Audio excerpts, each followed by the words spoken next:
نہ اس دھرتی پیدا کیتا ہے نہ جان نہ سارا ورگا،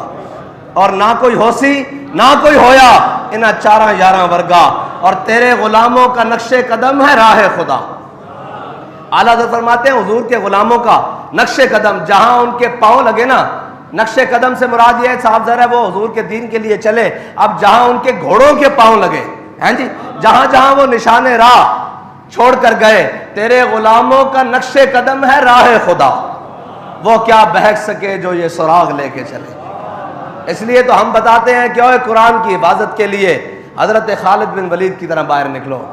حضرت مثنیٰ کی طرح باہر نکلو، حضرت شرحبیل کی طرح باہر نکلو، تیرے غلاموں کا نقش قدم ہے راہ خدا، وہ کیا بہک سکے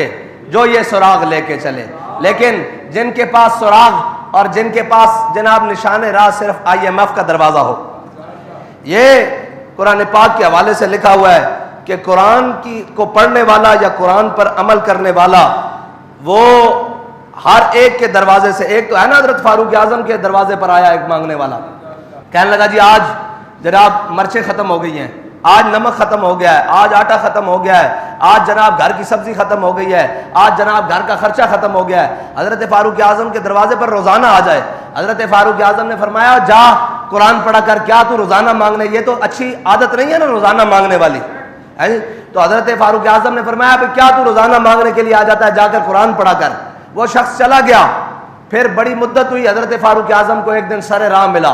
جب سر راہ ملا تو حضرت فاروق اعظم نے کہا یار تو ناراض ہو گیا ہے، تو آیا ہی نہیں کبھی مانگنے کے لیے، تو آیا ہی کبھی نہیں مانگنے کے لیے۔ اس نے کہا آپ نے مجھے کہا تھا جا کر قرآن پڑھو، قرآن نے مجھے عمر کے دروازے سے بے نیاز کر دیا ہے۔ قرآن وہ ہے جو عمر کے دروازے سے بھی بندے کو بے نیاز کر دیتا ہے ہیں جی، فارق حق و باطل امام الہدا، قرآن تو وہ ہے۔ اور حضرت سعید خدری فرماتے ہیں کہ قال رسول اللہ صلی اللہ تعالی علیہ وسلم یقول الرب من شغلہ القرآن و ذکری، فرمایا کہ حضور سید عالم صلی اللہ تعالی علیہ وسلم نے فرمایا کہ رب العالمین نے فرمایا کہ جس شخص کو قرآن اور میرا ذکر اتنا مشغول کر دے کہ وہ مجھ سے مانگ بھی نہ سکے ہیں جی، اس کا معنی یہ ہے کہ ہم نے امیر المجاہدین کو کبھی اپنی صحت کے لیے دعا کرتے ہوئے نہیں دیکھا، دین کے لیے اتنے مشغول ہو گئے، اللہ کے قرآن کو پڑھتے ہوئے اتنے مشغول ہو گئے، ختم نبوت اور ناموس رسالت کے لیے اتنی جد و جہد کی، میں نے تو اپنے ہوش میں امیر المجاہدین کو اپنی صحت کے لیے یا اپنے لیے دعا مانگتے ہوئے نہیں دیکھا۔ جب بھی دعا مانگی تو ہم نے سنا اللہم اید الاسلام والمسلمین، فرمایا یا اللہ اسلام کے ساتھ مسلمانوں کو مزید عزت عطا فرما، یا اللہ ان کو بلند عطا فرما۔ ہم نے تو یہ دعائیں اور یہ دعائیں کرتے ہوئے سنا اللہم اذل الکفر والکافرین اللہم شتت شملہم، ہم نے تو یہ دعائیں کرتے سنا۔ امیر المجاہدین کو یہ دعائیں کرتے ہوئے نہیں سنا کہ جناب یا اللہ مجھے یہ عطا فرما دے۔ یہ اس حدیث کا مصداق ہے نا، فرمایا جو شخص قرآن میں اور میرے ذکر میں اتنا مشغول ہو جائے کہ وہ مجھ سے مانگ بھی نہ سکے تو میں اسے مانگنے والوں سے زیادہ عطا کرتا ہوں۔ میرے آقا مولا صلی اللہ تعالیٰ علیہ وسلم نے فرمایا کہ اللہ تعالیٰ فرماتا ہے تمام کلاموں پر قرآن کو ایسے فضیلت حاصل ہے جیسے مجھے رب کو اپنی مخلوق پر فضیلت حاصل ہے، مجھے رب کو اپنی مخلوق پر فضیلت ہے۔ کیا مخلوق اور کیا خالق کا، کیا خالق اور مخلوق کا کیا جناب نسبت ہو سکتی ہے، کیا برابری ہو سکتی ہے؟ فرمایا قرآن کو تمام کلاموں پر ایسے فضیلت حاصل ہے جیسے مجھ اللہ کو، مجھ رب کو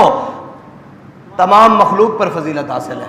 یہ ہے قرآن۔ اور فرمایا میرا ذکر اور میرا قرآن پڑھنے والا، اس سے مراد یہی ہے نا میرا قرآن پر عمل کرنے والا، میرے قرآن کے دستور کو چلانے والا اور میرے قرآن کے مطابق زندگی گزارنے والا ہیں جی،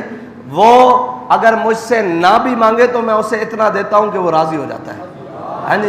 اور جو غیروں کے در پر قرآن کو چھوڑ کر جائے، اس کے اصول کو چھوڑ کر جائے، اس کے جناب قوانین کو چھوڑ کر جو غیروں کے در پر جائے وہ رج سکتا ہے؟ وہ تو کبھی انتظار میں رہے گا کہ 2 ارب ڈالر سعودیہ نے دیے ہیں، اب جناب یہ ختم ہوں گے تو اگلے کس سے مانگوں گا؟ جو کچھ مانگنا ہے اکبر خدا سے مانگ،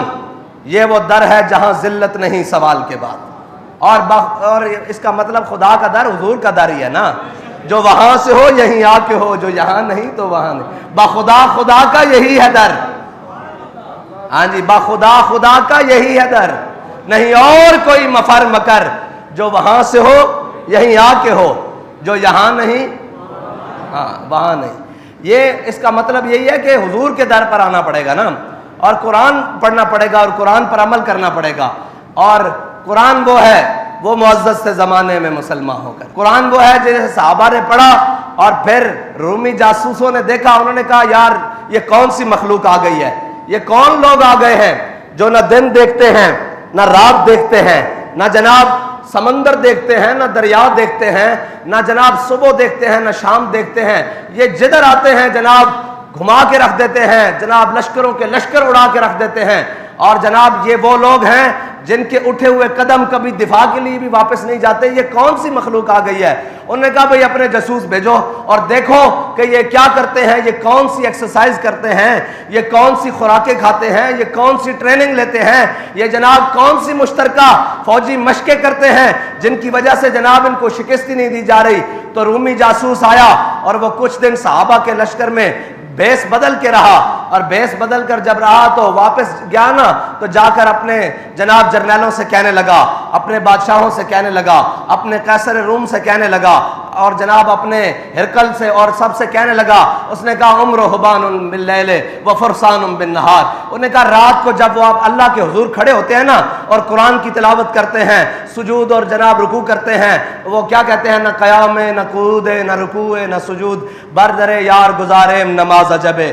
ہاں جی، کہتے ہیں جب جناب اللہ کے ہاں کھڑے ہوتے ہیں نا نماز پڑھنے کے لیے، اور جناب جب قرآن کی تلاوت رات کو کرتے ہیں، اور جناب جب سوچ سے قرآن پڑھتے ہیں، تو لگتا ایسے ہے کہ انہیں دنیا و مافیا کی کوئی خبر ہی نہیں، ان کا دنیا سے کوئی تعلق ہی نہیں، ان کا دنیا داری میں کوئی رہنا ہے ہی نہیں، یہ تو کوئی اور راہب ہیں جن کا کوئی دنیا داری سے تعلق نہیں، یہ کٹ کر اپنی زندگی جی رہے ہیں۔ کہتا ہے رات کا منظر یہ ہوتا ہے، ساری رات کھڑے ہو کر اللہ کے حضور قرآن پڑھتے ہیں، نمازیں پڑھتے ہیں، تلاوتیں کرتے ہیں، ذکر اذکار کرتے ہیں، وَفُرْسَانٌ بِالنَّهَارِ، اس نے کہا جب صبح گھوڑوں کی پشت پر بیٹھتے ہیں نا تو ان کو دیکھ کر ایسے لگتا ہے کہ ان کی پشتوں پر درخت اگائے ہیں، ان کی پشتوں پر ایسے دلیری سے سینے چوڑے کر کے بیٹھتے ہیں، اور ایسے دلیری سے سامنے والے کو یہ محسوس ہوتا ہے کہ ان سے بڑا کوئی شاہ سواری موجود نہیں۔ یہ ہے مسلمانوں کی تاریخ، اور مسلمان کبھی بھی اسباب سے نہیں، مسلمان کبھی بھی اسباب سے نہیں، مسلمان ہمیشہ مسبب کے فضل سے چلتے ہیں، اور مسبب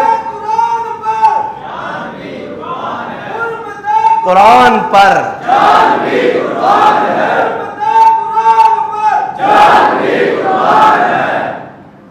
یہ جن کے قریب بھی کبھی قرآن نہ بھٹکاؤ، اور جنہوں نے قرآن، میں نے پہلے بھی کہا تھا، جنہوں نے قرآن صرف سورہ یاسین اس لیے رکھے ہو کہ جناب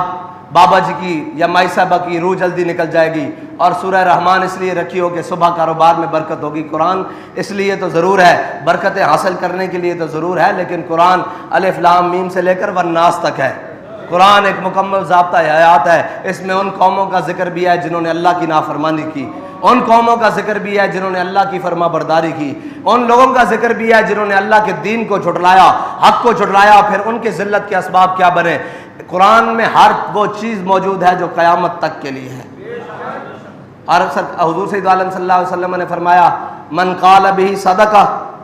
فرمایا جس نے اس میں سے کچھ کہا اس نے سچ کہا، ومن عمل به اجرا، اور جس نے اس پر عمل کیا وہ جزا دیا گیا،